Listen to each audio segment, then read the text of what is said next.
तो हेलो बच्चों, स्वागत है आपका वाइड व्यू करियर इंस्टीट्यूट में। और मैं शशांक तापक यहाँ आपको फिजिक्स पढ़ाने वाले। तो क्लास 12th की फिजिक्स को स्टार्ट करने से पहले मैंने सोचा कि क्यों ना बच्चों के साथ ये उनका जो क्लास 12th का सिलेबस है वो डिस्कस कर लिया जाए। तो सीबीएसई ने हमारे लिए एक नया सर्कुलेशन जो है वो जारी किया हुआ है, जिसमें हम क्लास 12th का मार्किंग स्कीम यानी कि हमको किस चैप्टर से कितने मार्क्स जो है वो देखने हैं और किस चैप्टर को किस तरीके से तैयार करना है, ये सारी बातें जो है ना हम डिस्कस करेंगे। तो चलिए आइए जल्दी से हम स्टार्ट करते हैं हमारे इस क्लास 12th के इस आने वाले इंटरेस्टिंग से सेशन को, जिसमें कि सीबीएसई ने हमको बताया हुआ है कि क्लास 12 2026 और 27 में हमारे जो यूनिट है उनको हम किस तरीके से मार्क्स में डिवाइड करेंगे। ठीक है, तो चलो आओ देखते हैं। तो सबसे पहली यूनिट बच्चों आपकी आती है इलेक्ट्रोस्टैटिक्स। इलेक्ट्रोस्टैटिक्स के अंदर हमारे पास दो चैप्टर आते हैं हमारे पास। चैप्टर 1 जिसका नाम है इलेक्ट्रिक चार्जेस एंड फील्ड्स, और चैप्टर 2 जिसका नाम है इलेक्ट्रोस्टैटिक पोटेंशियल एंड कैपेसिटेंस। ठीक है, अब चैप्टर 1, चैप्टर 2 और सेकंड यूनिट से हमारे पास जो सेकंड यूनिट है जिसका नाम है करंट इलेक्ट्रिसिटी, और इसका चैप्टर 3 करंट इलेक्ट्रिसिटी, इन तीनों चैप्टर को मिलाकर के सीबीएसई जो है ना वो हमके 16 मार्क्स के क्वेश्चन जो है वो हमसे पूछने वाली है। ठीक है, इतने। अब आपने देखा कि ये देखो 16 मार्क्स ये काफी होते हैं, तो आप ये देखो कि आपके सिर्फ चैप्टर 1, 2, 3 से 16 मार्क्स जो है वो कवर होने वाले हैं। और ये 3 चैप्टर जो है ना ऐसे चैप्टर हैं, अगर इनको हमने बहुत अच्छे से पढ़ लिया तो 12th का ऑलमोस्ट बेस जो है ना वो इन 3 चैप्टर में कवर हो जाता है। ठीक है, तो चलिए आइए इसके आगे हम और देखते हैं। और आगे क्या है हमारे पास। तो हमने देखा कि सर अब हमारे पास हमने देखा कि यूनिट 3 में हमारे पास क्या है। यूनिट 3 में हमने देखा हमारे पास 2 चैप्टर आते हैं। चैप्टर 4 जिसको क्या बोलेंगे, मूविंग चार्जेस एंड मैग्नेटिज्म, और चैप्टर 5 जिसको हम बोलते हैं मैग्नेटिज्म एंड मैटर। ठीक है, और यूनिट 3 और यूनिट 4 दोनों को कंबाइन करके 4 चैप्टर को इकट्ठा मिला करके 4 चैप्टर को जो है ना सीबीएसई हमसे कितने 17 मार्क्स के क्वेश्चन पूछने वाली है। ठीक है, अब वो क्वेश्चन कैसे रहेंगे, थ्योरी रहेगी, न्यूमेरिकल्स रहेंगे, क्या क्या आएगा वो हम आगे डिस्कस करेंगे। पहले हम ये देखते हैं कि हम यूनिट वाइज अपना जो है ना इस पूरी साल के लिए यूनिट वाइज चैप्टर वाइज अपने आप को कैसे डिवाइड करेंगे, किस चैप्टर को पहले कवर करना है, किसको बाद में करना है, कैसे करना है, वो हम पहले अभी देखते हैं। ठीक है, तो ये जो 4 चैप्टर है मूविंग चार्जेस एंड मैग्नेटिज्म। अच्छा, ये जो मूविंग चार्जेस एंड मैग्नेटिज्म वही चैप्टर है जैसे कि हम क्लास 10th में आप याद करो आप पढ़ करके आए थे magnetic effect of electric current. जैसे हमने पहले करंट पढ़ा तो पहले के 3 चैप्टर में जो है ना वो हम करंट के बारे में पढ़ेंगे, इलेक्ट्रिसिटी के बारे में पढ़ेंगे, और फिर यहाँ से जो है ना हम उसके मैग्नेटिक इफेक्ट यानी कि मैग्नेटिज्म के बारे में जो है ना पढ़ना स्टार्ट करेंगे। तो chapter 4 moving charges and magnetism, chapter 5 magnetism and matter. अब यहां से यूनिट हम जो 4 पे आते हैं, यूनिट 4 के अंदर हमारे पास 2 चैप्टर हैं। कौन कौन से, एक है इलेक्ट्रोमैग्नेटिक इंडक्शन और अगला है अल्टरनेटिंग करंट। ये जो अल्टरनेटिंग करंट है ये न्यूमेरिकल्स के लिए बहुत फेमस है। ये न्यूमेरिकल्स के लिए बहुत फेमस है, यहाँ से अच्छे खासे न्यूमेरिकल्स आते हैं। ठीक है, आगे हम और भी बताने वाले हैं। तो बेटा ये जो 4 चैप्टर हैं, ये 4 चैप्टर आप लोगों के आने वाले हैं कितने, 17 मार्क्स के। चलो आओ भाई और आगे देखते हैं सर, और आगे क्या है हमारे पास। ठीक है, और आगे देखते हैं। और आगे हमने बात की कि सर हमारे पास आई है हमारे पास यूनिट 5 जो कि है हमारे पास इलेक्ट्रोमैग्नेटिक वेव्स। अब इलेक्ट्रोमैग्नेटिक वेव्स के बारे में, ईएम वेव्स। ठीक है, तो ईएम वेव्स के अंदर जो है ना हमारे पास एक चैप्टर आता है जिसको हम बोलते हैं इलेक्ट्रोमैग्नेटिक वेव्स। यहाँ पे हम जनरली वेव्स के ही बारे में पढ़ने वाले हैं। और ये जो चैप्टर है, मोस्ट ऑफ दी जो चैप्टर है ना, ये क्या होता है, ये थ्योरी चैप्टर है। यहाँ पे हम थ्योरी को जो है ना ज्यादा प्रेफरेंस देते हैं। अब ये देखो यहाँ पे कितने चैप्टर, ये जो 3 चैप्टर हैं, इसके बाद जो अगली यूनिट है आपकी जो है वो है ऑप्टिक्स। और ऑप्टिक्स के अंदर हमारे पास 2 चैप्टर आते हैं, एक है ray optics and optical instrument, और दूसरा है वेव ऑप्टिक्स। ठीक है ना, ये 3 चैप्टर यानी कि EM waves, ray optics and optical instruments और वेव ऑप्टिक्स, ये तीनों चैप्टर जो है ना ये सबसे ज्यादा वेटेज कवर करते हैं। 18 मार्क्स सबसे ज्यादा वेटेज कवर करते हैं। जिसका ये जो चैप्टर है चैप्टर 9, ये काफी बड़ा चैप्टर है। तो मैं तो आप लोगों को सजेशन दूंगा, मैं आप लोगों को सलाह दूंगा कि इस चैप्टर को जो है ना आपको किस तरीके से कवर करना है कि पहले एक बार को अभी कवर करना है। स्टार्टिंग जो है ना आप लोगों को, स्टार्टिंग अगर आप इससे ना करना चाहें तो कोई दिक्कत वाली बात नहीं है, अगले 1-1.5 महीने के अंदर जो है ना आप इस चैप्टर को जो है ना कवर करें, और फिर आखिर में जाकर के जब आप इसको रिवाइज करते तब एक बार को इस चैप्टर को फिर दोबारा से कवर करें। क्योंकि देखो बच्चों, ये जो चैप्टर है, चैप्टर 8 और चैप्टर 10, ये इतने ज्यादा नहीं पूछे जाते हैं, लेकिन ये जो चैप्टर 9 है, ये जो 18 मार्क्स का वेटेज है ना, ये सबसे ज्यादा चैप्टर 9 में से पूछा जाता है। तो इस बात का ध्यान रखना आप लोग। कवर तो देखो हमको सबको ही करना है, ये सारे चैप्टर्स हमको कवर करने हैं, लेकिन हम पहले वो चैप्टर्स कवर करके चलें जिनसे कि हमारे मार्क्स जो है ना वो ज्यादा से ज्यादा बन सकें। आफ्टर ऑल आप भी जानते हैं कि हम लोगों को 12th क्लास में मार्क्स जो है ना वो ज्यादा इंपॉर्टेंट रखते हैं, हम लोगों को मार्क्स ज्यादा से ज्यादा लेकर के आते हैं। तो चलिए आइए आगे बात करते हैं। फिर अगली यूनिट आती है बेटा हमारे पास, अगली यूनिट है यूनिट नंबर 7,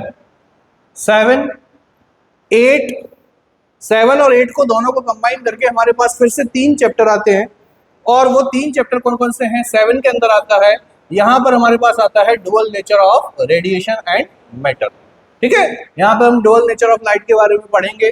तो देखो बेटा, dual nature of radiation and matter chapter 11 आपका आता है। फिर अगली यूनिट 8 के अंदर आपके पास 2 चैप्टर आते हैं, चैप्टर 12 जिसका नाम है एटम्स, और चैप्टर 13 जिसका नाम है क्या? न्यूक्लियाई। और ये तीनों चैप्टर जो है वो आपके 12 मार्क्स कवर करते हैं।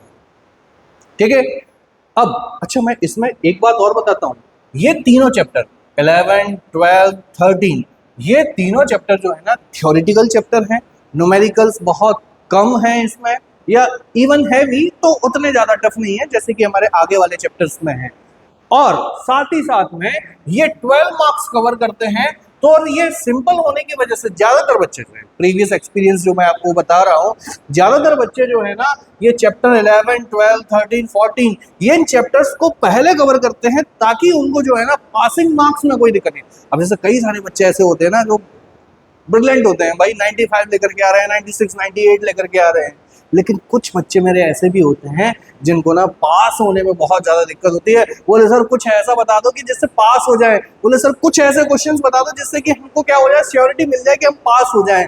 तो मैं आप लोगों को ये बताने जा रहा हूँ कि अगर आपको आपकी जो तैयारी है आप कुछ इस तरीके से करने वाले, देखो पहले तो मैं आपको यही कहूंगा कि अभी ये शुरुआत है हमारी, अभी से जो है ना तैयार हो जाओ, अभी से स्टार्ट कर दो। अगर आपको ऐसा लगता है कि आपके बेसिक्स कमजोर है और आपने 11th क्लास में जो है ना बिल्कुल भी नहीं पढ़ाई की हुई है, तो अभी से स्टार्ट हो जाओ। और स्ट्रेटजी जो है ना वो आपकी ये रहेगी कि आपको ये 4 चैप्टर जो है ना वो बहुत अच्छे से कवर कर लेने, क्योंकि देखो ये लास्ट वाला चैप्टर जो है चैप्टर 14 सेमीकंडक्टर वाला ये चैप्टर है, ये अकेला 7 नंबर का आता है। तो देखो 12 और 7 ये 4 चैप्टर जो मिलाकर के हैं ये आपके 19 मार्क्स के चैप्टर हो जाते हैं। और बेटा 19 मार्क्स बहुत होते हैं, और ये चारों के चारों चैप्टर जो है ना सिंपल चैप्टर हैं, इजीली कवर कर लिए जाते हैं, हमको आसानी से समझ आ जाते हैं। इसी वजह से मैं अपने उन बच्चों के लिए बात करने वाला हूँ जो लास्ट टाइम पे मुझसे ये कहते हैं, बोले सर कुछ ऐसा बता दो जिससे कि हम क्या हो जाए, पास हो जाए, हमको पास होने में दिक्कत आ रही है। तो मैं आप लोगों से ये कहूंगा कि अगर आपने 11th में अपना कुछ गड़बड़ कर रखी है, आपने पढ़ाई नहीं की हुई है सही तरीके से, तो आप एक काम करें, ये 4 चैप्टर को जो है ना अपने दिमाग में बैठा लो कि ये 4 चैप्टर जो है ना वो हमको छोड़ने ही नहीं है, क्योंकि ये छोड़ने के लायक नहीं है, ये स्कोरिंग है, यहाँ पे हम जो है ना स्कोर कर सकते हैं बहुत अच्छे तरीके से। ठीक है, तो ये था आपका पूरा सिलेबस। अब इसके बाद जो है ना हम अगर डिस्कस करते हैं कि हमारे चैप्टर्स के अंदर सर क्या क्या है। ठीक है, तो चैप्टर्स के अंदर चलिए आइए देख लेते हैं। चैप्टर्स के अंदर हम बात कर लेते हैं कि पहला चैप्टर जो है, पहला चैप्टर, आओ चलो इसको समझते हैं कि सर पहला चैप्टर क्या है हमारे पास, इलेक्ट्रिक चार्ज एंड फील्ड। अब इलेक्ट्रिक चार्ज एंड फील्ड के बारे में जो है ना आपको कई सारी चीजें, जैसे हम इसमें जो इंपॉर्टेंट लॉ है मैं कुछ इसके बारे में बता देते हैं। जैसे ये हमारे पास कूलॉम्स लॉ, ये एक बहुत इंपॉर्टेंट लॉ आता है बेटा हमारे पास। ठीक है, फिर आपको देखो यहाँ पर आपको एक देखने को मिलेगा गॉस थ्योरम। गॉस थ्योरम ये आपको जो देखने को मिल रहा है, ये इस चैप्टर के बहुत ही इंपॉर्टेंट पॉइंट्स हैं, और इन्हीं लॉज के ऊपर ये जो चैप्टर है पूरा हमारा जो पूरा का पूरा चैप्टर है वो टिका हुआ है। इलेक्ट्रिक फील्ड के बारे में हम पढ़ेंगे, यहाँ पर इलेक्ट्रिक फ्लक्स के बारे में हम लोग पढ़ने जा रहे हैं, तो ये काफी इंटरेस्टिंग। अच्छा मैं आपको ये बात और बताता हूँ, पता क्या कि चैप्टर 1, 2, 3 ये ऐसे 3 चैप्टर हैं, अगर ये 3 चैप्टर हमने बहुत अच्छे से कवर कर लिए तो आप ये मानो कि आपकी पूरी 12th की फिजिक्स का जो बेसिक है ना वो आपका क्लियर हो जाएगा। यानी कि अब आपका फाउंडेशन स्ट्रांग हो गया ये 3 चैप्टर क्लियर करते से ही। और जैसे ही हमारा फाउंडेशन स्ट्रांग हो जाता है वैसे ही हम लोग क्या करते हैं, हमारे आगे आने वाले चैप्टर्स जो है ना वो इजीली हमको क्या होने लगते हैं, समझ आने लगते हैं। अगर ये 3 चैप्टर आपने नहीं सही तरीके से समझे तो फिर आपको आगे आने वाले चैप्टर्स में भी क्या होने वाली है, बहुत ज्यादा प्रॉब्लम होने वाली है। ठीक है, चलो आओ इसके आगे और हम लोग क्या कर सकते हैं, देखते हैं। सर चैप्टर 2 में अगर हम लोग एंटर करते हैं तो चैप्टर 2 जो है वो हमारे पास क्या है, चैप्टर 2 में जो है ना इलेक्ट्रिक पोटेंशियल, पोटेंशियल डिफरेंस, इसके बारे में हम लोग बहुत ज्यादा यहाँ पर क्या करने वाले हैं, अच्छे से पढ़ने वाले हैं। फिर कैपेसिटर एंड कैपेसिटेंस, कैपेसिटर और कैपेसिटेंस, अब जैसे हम लोग इनका क्या करते हैं, कॉम्बिनेशन इन सीरीज और कॉम्बिनेशन इन पैरेलल, ये भी हम लोग क्या करेंगे, इनके बारे में पढ़ेंगे और अच्छे से। कैपेसिटर जो एनर्जी स्टोर करता है उसके लिए हम लोग क्या करने वाले हैं, पढ़ने वाले हैं। तो ये चैप्टर का जो है ना आपका क्या है, ओवरव्यू निकल करके आता है। ठीक, आइए चैप्टर 3 का जो ओवरव्यू है वो आपको दिखाते हैं। चैप्टर 3 में कुछ इंपॉर्टेंट जो लॉ है वो हमारे सामने आते हैं। जैसे कि अगर हम बात करें चैप्टर 3 में तो किरचॉफ्स रूल, व्हीटस्टोन ब्रिज, ठीक है, फिर ओम्स लॉ, वीआई कैरेक्टरिस्टिक्स, आपने भी देखा होगा लास्ट ईयर के 10th के एग्जाम में जो है ना ओम्स लॉ जो हमको लिखने के लिए आया था और साथ में उसका जो है ना वीआई कैरेक्टरिस्टिक्स यानी कि ग्राफ बनाने के लिए भी आया हुआ था। तो ये कुछ इंपॉर्टेंट टॉपिक है जो कि हर साल जो है ना एग्जाम में रिपीट होते रहते हैं या फिर इनसे रिलेटेड इन्हीं से मिला करके कुछ जो है ना वो एग्जाम में पूछा जाता है इनसे। ठीक है, और हम लोग बात करेंगे यहाँ पर एक अच्छा टॉपिक देखने को मिलेगा, इंटरनल रेजिस्टेंस। ठीक है, सेल के अंदर का जो इंटरनल रेजिस्टेंस है वो हम लोग बात करेंगे, ईएमएफ ऑफ सेल की बात करेंगे हम लोग यहाँ पर। ठीक है, तो ये था आपके चैप्टर 3। चैप्टर 3 में ये तो बहुत इंपॉर्टेंट है, किरचॉफ्स लॉ या किरचॉफ्स रूल्स और व्हीटस्टोन ब्रिज, इन दो के बारे में हमको बहुत अच्छे से जो है ना पढ़ाई करनी है। ठीक है, चलिए आइए चैप्टर 4 की अगर हम बात करें, चैप्टर 4 हमारा जो है ना, चैप्टर 4 छोटा सा चैप्टर है, इसमें ज्यादा कुछ खास है नहीं है। और अगर हम देखें तो इसमें जो हमारे पास इंपॉर्टेंट जो लॉ है वो क्या है, बायो-सावर्ट लॉ। ठीक है, यहाँ से ये निकल करके आता है। फिर ये हमारे पास आता है एम्पियर सर्किटल लॉ, ये निकल करके आता है। और ज्यादा इसमें जो है ना force on a moving charge in uniform magnetic and electric field, ये बहुत ही इंपॉर्टेंट टॉपिक जो है ना वो निकल करके आते हैं। ठीक है, और इसके बारे में हमको जो कॉन्सेप्ट ऑफ मैग्नेटिक फील्ड है वो किसने बताया हुआ था, और याद करो 10th क्लास में आपको बताया हुआ था कि जो मैग्नेटिक इफेक्ट के बारे में जो है ना वो किसने बताया हुआ था, ऑरस्टेड ने बताया हुआ था। तो वही उन्हीं का जो एक्सपेरिमेंट है वो यहाँ पे डिस्कस किया गया है। ठीक है, तो ये आप लोगों को बहुत अच्छे से समझ आ सकता है। चलिए आइए और आगे बात करते हैं हम लोग, और आगे बात करें अगर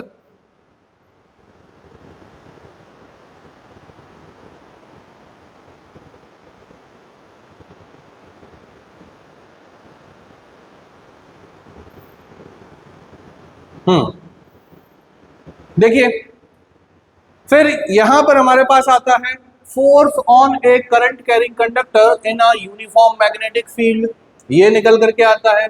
फिर इसमें एक है मूविंग कॉइल गैल्वेनोमीटर, ये काफी हमसे पूछा जाता है।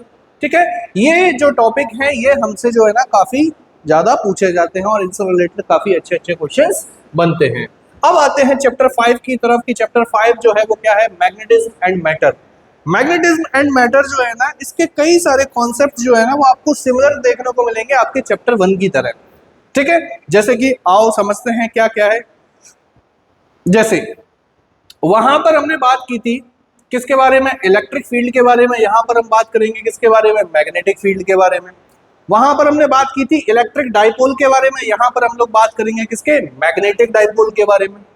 ठीक है, और देखो और मैं आपको बताता हूं, जैसे कि वहां पर हमने इलेक्ट्रिक फील्ड लाइंस के बारे में बात की थी, यहां पर हम लोग बात करेंगे किसके बारे में, मैग्नेटिक फील्ड लाइंस के बारे में। तो आप लोगों को ये बहुत अच्छे से जो है ना एक लिंक देखने को मिलेगा कि चैप्टर 1 और चैप्टर 5 के बीच में एक बहुत अच्छी लिंक आपको समझ आएगी। और चैप्टर 1 अगर हमने बहुत अच्छे से क्लियर किया होगा तो चैप्टर 5 भी क्लियर करना हमारे लिए कोई बड़ी बात नहीं होगी और आसानी से हम लोग क्या कर जाएंगे, इसको क्लियर कर जाएंगे। ठीक है, अब बात करते हैं कि बेटा हम हमारे अगले चैप्टर की तरफ चलते हैं। अगला चैप्टर हमारे पास क्या है, अगला चैप्टर हमारे पास क्या है, इसके बारे में बात करते हैं। अगला चैप्टर है हमारे पास इलेक्ट्रोमैग्नेटिक इंडक्शन। क्या है अगला चैप्टर? Electromagnetic induction. ठीक है, इलेक्ट्रोमैग्नेटिक इंडक्शन में यहां पर हमको जो इंपॉर्टेंट है वो देखो, छोटा सा चैप्टर है, वो क्या क्या है, वो है फैराडेज लॉ। ठीक है, इंड्यूस्ड ईएमएफ के बारे में पढ़ेंगे, induced EMF and current, Lenz law के बारे में पढ़ेंगे, सेल्फ एंड म्यूचुअल इंडक्शन के बारे में पढ़ेंगे। सेल्फ एंड म्यूचुअल, अब मुझे पता है कि ये बातें जो है ना, ये टॉपिक के जो नाम है जो है ना, आपको अभी समझ नहीं आ रहे हैं, ऑब्वियसली बात अभी नहीं समझ आ सकते हम, क्योंकि ये देखने वाले हैं।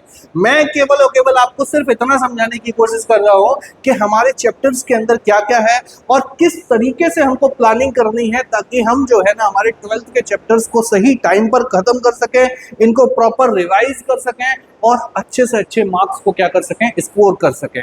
तो देखो, जैसा कि मैंने आपको बताया हुआ है, हम फिर से वहीं पे चलते हैं, और मैंने आपको बताया हुआ है कि हम यहाँ पर क्या करेंगे। मैंने आपको फिर से बताया हुआ है कि देखो, सबसे पहले बेटा क्या हमको क्या करना है, हमारे पास ये 16 मार्क्स, ये हमको कितने चैप्टर से मिलने वाले हैं? 16 मार्क्स जो है ना, वो हमको कितने 3 चैप्टर से मिलने वाले हैं, 1 2 3। ठीक है, फिर इसके बाद 17 मार्क्स जो है वो हमको कितने चैप्टर से मिलने वाले हैं? चैप्टर 4 5 6 7, ये 4 चैप्टर से जो है ना वो हमको 17 मार्क्स मिलने वाले हैं। अब मुझे पता है इतनी कैलकुलेशन तो तुम्हारी अच्छी स्ट्रांग है, ये तुम समझ ही जाओगे कि कौन से चैप्टर पहले करने हैं, कौन से बाद में। ठीक है, ये आप लोग बहुत अच्छे से समझ सकते हैं। फिर अब आते हैं बेटा हम हमारे तरफ।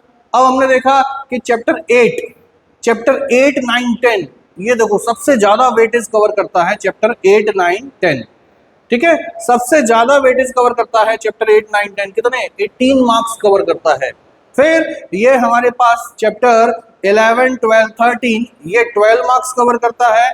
और मैंने आपको लास्ट में बताया हुआ था कि चैप्टर 14 जो है ये हमारे पास 7 मार्क्स कवर करता है।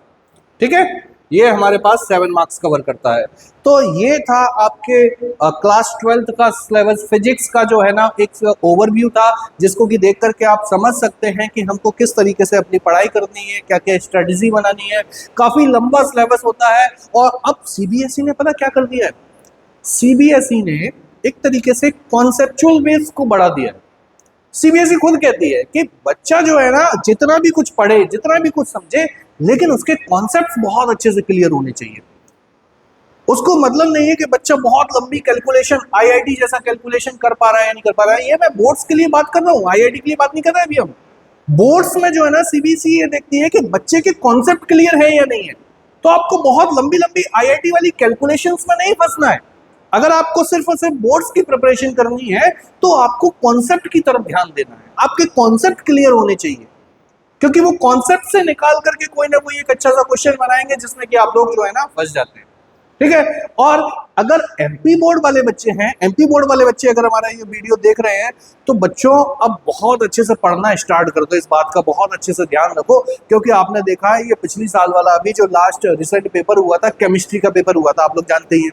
और केमिस्ट्री का पेपर जो है ना, ज्यादातर बच्चों को जो है ना इतनी ज्यादा प्रॉब्लम आई है, जिसमें कि बच्चे ये बोल रहे हैं कि पता नहीं ये पेपर कैसे बना हुआ है, कहाँ से आया है। और पता है ये प्रॉब्लम मैंने बच्चों के साथ जब डिस्कस किया तो मुझे पता चला ये प्रॉब्लम आई क्यों।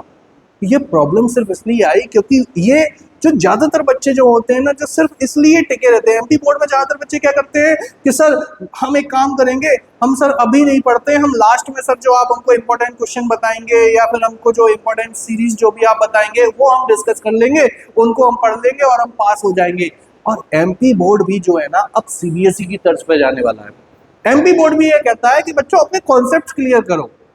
ये कोई मतलब नहीं होता है कि इंपॉर्टेंट क्वेश्चन दे दो, गेस्ट पेपर दे दो, इनके थ्रू हम लोग करेंगे, एक दिन में पढ़ करके हमने बस 40 क्वेश्चन लगा लिए, हम पास हो जाएंगे। नहीं, कोई मतलब नहीं है। अब एक ही दिन में पढ़ करके पास होना है तो साल भर फिर क्या करोगे फिर? और ये जो हम गवर्नमेंट और ये जो सभी लोग हैं, ये साल भर में आपको इतना बड़ा सिलेबस देते हैं पढ़ने के लिए, ये लोग कोई पागल नहीं है। समझो इस बात को, वो आपको पढ़ाना चाहते हैं, वो आपके कॉन्सेप्चुअल। अब देखो, अगर कॉन्सेप्ट की तरफ नहीं जाओगे, पिछले साल अगर केमिस्ट्री का पेपर बिगड़ा था, भरोसा नहीं है अगले साल फिजिक्स का पेपर बिगाड़ दें, मैथमेटिक्स का पेपर बिगाड़ दें। क्या कर सकते हैं कोई भरोसा नहीं है। इसीलिए मैं आपसे ये कहता हूं, फिर बार बार कहता हूं कि अब आने वाले टाइम में ये जो हमारा नया साल है, इस साल में अपनी जो प्रिपरेशन है कॉन्सेप्ट बेस रखनी है, अपने कॉन्सेप्ट को क्लियर रखना है। अगर आप गैस पेपर या इंपॉर्टेंट क्वेश्चंस की तरफ जाते हो तो लास्ट ईयर की तरह जैसे ही केमिस्ट्री का पेपर बिगड़ा था, पता नहीं इस बार कौन सा फिजिक्स का, बायोलॉजी का, मैथ का कौन सा पेपर पकड़ जाए, हमको नहीं पता है। ठीक है, तो इसलिए अपना ध्यान रखें, इस सिलेबस को पूरा अच्छे तरीके से एनालिसिस करें और अपनी स्ट्रेटजी बनाएं और जल्दी से जल्दी जो है ना अपनी तैयारी स्टार्ट करें। वाइड व्यू करियर इंस्टीट्यूट में भी आपके नए बैचेस जो है ना वो चालू हो चुके हैं, ओपन हो चुके हैं। तो अगर आपने लोगों ने अभी तक ज्वाइन नहीं किया हुआ है तो जल्दी से जल्दी आकर के अपनी डेमो क्लासेस भी लीजिए। ठीक है, मिलते हैं हम अगले वीडियो में।